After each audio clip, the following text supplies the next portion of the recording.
Hello. So today I'm going to be talking about the operating system.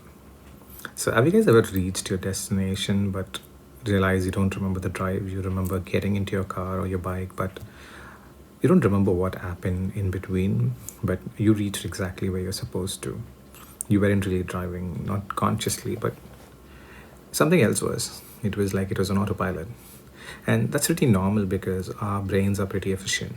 If we had to constantly think about every step that we take, every breath that we take, we'd be exhausted. So the brain creates shortcuts based on patterns. We call it, or I like to call it, an operating system, a version of you designed to handle the predictable parts of life. And that's a good thing until it isn't. Because the operating system doesn't just learn how to drive, it learns how to survive. Like someone hurts you, the system learns not to trust. You get rejected, the system learns not to try.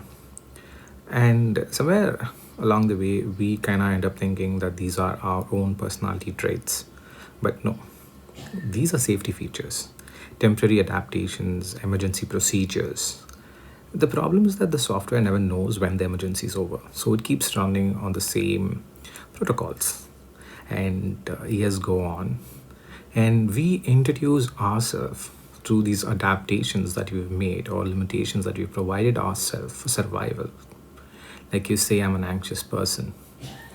I am bad at relationships. I'm just not ambitious. But these aren't personality traits. These are just survival strategies that got promoted to like a permanent stuff.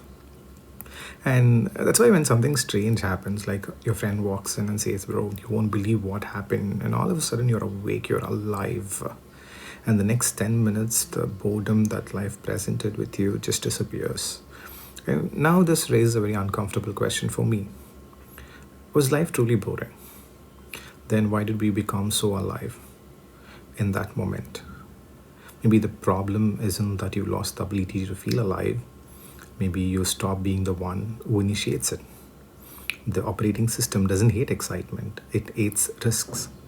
Because excitement means uncertainty, and uncertainty means vulnerability. And the operating system makes a deal. It won't chase life, but if life knocks on the door, it'll answer. So we kind of ended up living lives waiting for the right opportunity, the right motivation, the right moment. Not because we don't want life, but because somewhere along the way the operating system decided it was rather safe to receive than to pursue. And the scary part is it gets harder to notice. Like a while ago, I was driving my bike with terrible brakes.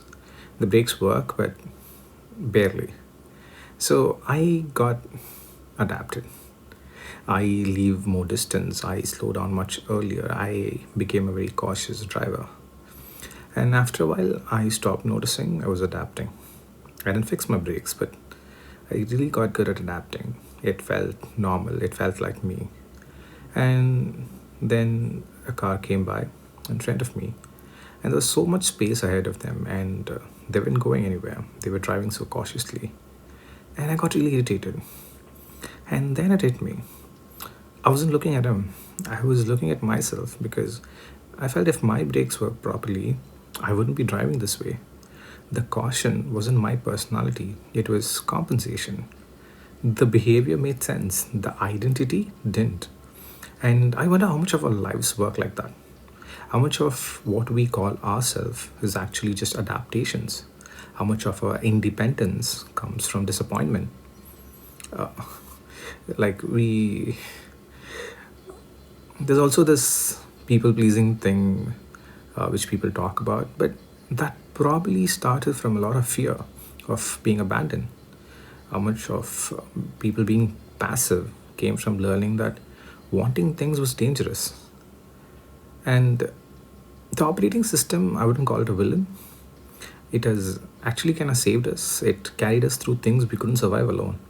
It kept the car on the road while we were too overwhelmed to drive. But somewhere along the way, the emergency software that we created became the driver. The adaptations became our identity.